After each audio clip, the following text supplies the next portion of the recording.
by Ujjwal Kumar।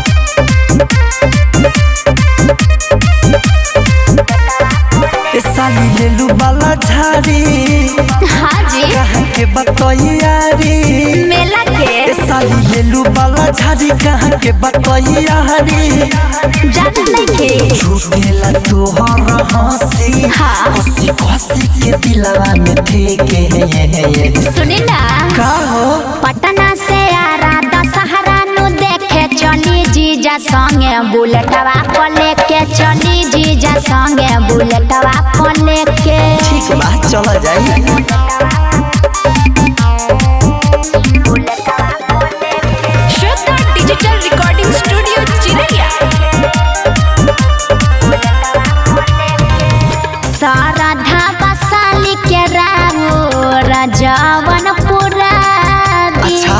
Chhapra से बान मोती हारी घुमा दी प्लीज जीजू का बात कमी साली गौवा के मेला में ओहो काहे पड़ गइलू तू दुनिया के झमेला में भोरे भोरे कली हो दरसन चलो माई दोरिया छे के बलिया से आरा दशहरा नु देखे चली जीजा संगे बुलेटवा पर लेके चली जीजा संगे बुलेटवा पर लेके म्यूजिक बाय उज्जवल कुमार।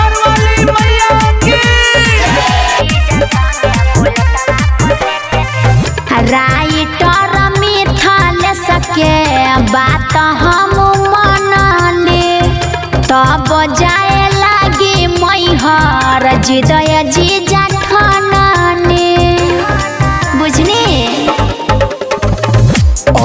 किती अकेला कहिला थाने बाटे दूर अच्छा जाए खाती कर जानी हमें मजबूर भैया में साली पुलिसिया रुकी रुकी गरिया के सुने ना बक्सर से आरा दशहरा नु देखे चलिए जीजा संगे बुलेटवा पर लेके चलिए जीजा संगे बुलेटवा पर लेके श्रद्धा डिजिटल रिकॉर्डिंग स्टूडियो चिरैया।